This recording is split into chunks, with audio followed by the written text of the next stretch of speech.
ರಾಮಣ್ಣ ಅಂತೇಳಿ ನಮ್ಮನೆ F2 block door number 9ರಲ್ಲಿ ಕ್ವಾರ್ಟರ್ಸಲ್ಲಿದ್ದರು. ಅವ್ರ ಮನೆಯವರು ಮಗು ಈ ಪರಿಸ್ಥಿತಿ ನೋಡಿ ನಮಗೆ ಭಾಳ ಬೇಜಾರಾಯಿತು. ಭಾಳ ವರ್ಷದಿಂದ ಚೆನ್ನಾಗಿ ಇಲ್ಲೇ ಇದ್ದರು, ಗಲಾಟೆ ಅಂಥದ್ದೇನೂ ಇಲ್ಲ. ಅವರು ಮಾನಸಿಕ ಮಾತ್ರೆ ತೊಗೊತಾಯಿದ್ರು ಅಂತ ಹೇಳಿದ್ರು.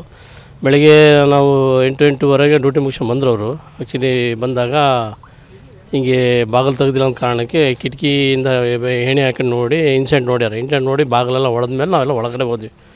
ಮಗು ಕೆಳಗಡೆ ಇದೆ, ಮಗು ಮೇಲೆ ಅಮ್ಮನಿತ್ತು.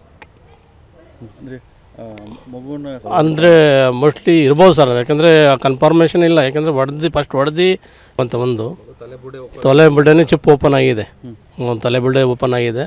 ಆ 2 ಪಾದ ಮಗು ದೇಹದ ಮೇಲೆ ನಿಂತ್ಕೊಂಡು ಅಂದರೆ ಮಗುನ ಸಾಯಿಸುವಂಥ ಮಟ್ಟಿಗೆ ಅವ್ರ ಮನಸ್ಥಿತಿ ಅಷ್ಟೊಂದು ಅದು ಕೆಟ್ಟಿತ್ತು. ಅಂದರೆ ನಾವು ನೋಡ್ದಂಗೆ ಟ್ರೀಟ್ಮೆಂಟಲ್ಲಿದ್ದರು ಸರ್, ಬಟ್ ಈ ರೀತಿ ಆಕ್ಷನ್ ಇದ್ದಿದ್ದಿಲ್ಲ ಸರ್. ಈ ರೀತಿ ಆಗುವಂಥದ್ದು ಏನಿದ್ದಿಲ್ಲ. ಅವರು ಸಂಪರ್ಕನೂ ಕಮ್ಮಿ, ಯಾರ ಹತ್ರ ಮಾತಾಡೋದಾಗಲಿ ಓಡಾಟ ಆಗಲಿ ಯಾರು ಕಮ್ಮಿ. ಅವರೆಲ್ಲ ಸಿಂಪಲ್ ಜನ, ಅವ್ರ ಪಾಡಿಗೆ ಅವ್ರು ಆಯಿತು, ಡ್ಯೂಟಿ ಆಯಿತು, ಮನೆ ಆಯಿತು. ರಾಮಣ್ಣ ಎಲ್ಲ ಬೇಕಾದ ಮನುಷ್ಯ ಎಲ್ಲರಿಗೂ. ಅವ್ರ ಮನೆಯವರು ಅಷ್ಟೇ. ಅವ್ರ ಮಗು ಮನೆಯವರು ಏನಪ್ಪ ಅಂದರೆ ಅವರು ರಾಮಣ್ಣ ಏನು ಹೊರಗೆ ಹೋದ ಅಂದರೆ ಬಾಗ್ಲಾಕಂದ್ರೆ ಮತ್ತೆ ತಿರ್ಗಿ ಅಕ್ಕಪಕ್ಕದಲ್ಲಿ ಮಾತಾಡೋದಾಗಲಿ ಏನಾಗಲಿ ಯಾವುದು ಗಲಾಟೆ ಯಾವುದೂ ಇಲ್ಲ. ಅವ್ರ ಪಾಡಿಗೆ ಅವ್ರು ಇರ್ತಿದ್ರು. ಇದು ಇನ್ಸಿಡೆಂಟ್ ಬೆಳಗ್ಗೆ ನಾವು ಇದು ನೋಡಿದಾಗ ಒಂಥರ ಶಾಕ್ ಆಯ್ತು ಸರ್. ಇದು ಯಾರ ಮನೇಲೂ ಆಗಬಾರ್ದು.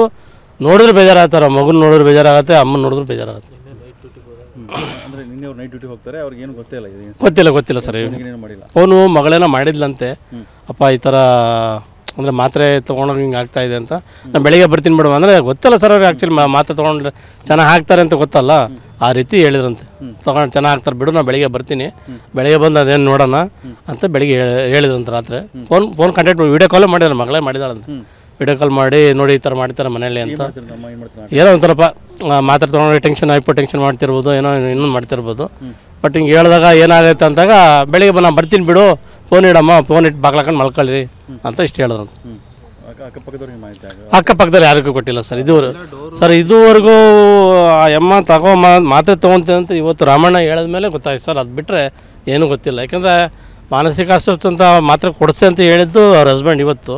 ಬಟ್ ಇದುವರೆಗೂ ಆ ಅಮ್ಮ ಎಲ್ಲೂ ಮಾತಾಡಲಿಲ್ಲ, ಹೊರಗೂ ಬಂದಿಲ್ಲ, ಯಾರ ಹತ್ರ ಮಾತಾಡ್ತಿದ್ದಿಲ್ಲ. ಹೊರಗೆ ಬರ್ತಿದ್ದಿಲ್ಲ ಅವರು. ಮಾತಾಡ್ತಿದ್ದಿಲ್ಲ, ಏನಿಲ್ಲ. ಅವ್ರದ್ದು ಸಿಟಿ ಹೋಗೋರು, ಪೇಟೆ ಹೋಗೋರು ಬರೋರು, ಬಾಗ್ಲಾಕೊಂಡ್ರೆ ಮನೆಗಿರೋರು, ಅಷ್ಟು ಬಿಟ್ಟರೆ ಏನಿಲ್ಲ. ಮಗಳ ಜೊತೆ ಹೇಗೆ ಒಡನಾಟ ಚೆನ್ನಾಗಿ ತಾಯಿದು? ಅಲ್ಲ, ಅವರು ಕಂಪೌಂಡ್ ಮಗಳು ಗಂಡ ಹೆಂಡತಿ ಮಗಳು 3 ಜನ ಕಂಪೌಂಡ್ ಚೆನ್ನಾಗಿದ್ರು ಸರ್. ಅವರು ಎಲ್ಲೇ ಹೋದ್ರು 3 ಜನ ಅವರು, ಎಲ್ಲೇ ಹೋದ್ರು 3 ಜನ ಬರೋರು ಇಷ್ಟಿದ್ರು. ಮತ್ತು ನಿಮ್ಗೆ ಏನು ಅನ್ಸುತ್ತೆ ನೋಡಿದಾಗ? ಒಂದಂದರೆ ತಾಯಿ ಬರೀ ಕೇವಲ ಮಾನಸಿಕ ಅಸ್ವಸ್ಥ ಹಿಂಗೆ ಆಗೋದು ಸಾಧ್ಯನಾ? ಮೋಸ್ಟ್ಲಿ ಈಗ ಮೇಲ್ನೋಟಕ್ಕೆ ನೋಡಿದ್ರೆ ಮಾತ್ರೆಯಿಂದನೇ ಇದು ಆಗಿದೆ ಅಂತ ಒಂದು ಇದಾಗ್ತಿದೆ ಸರ್.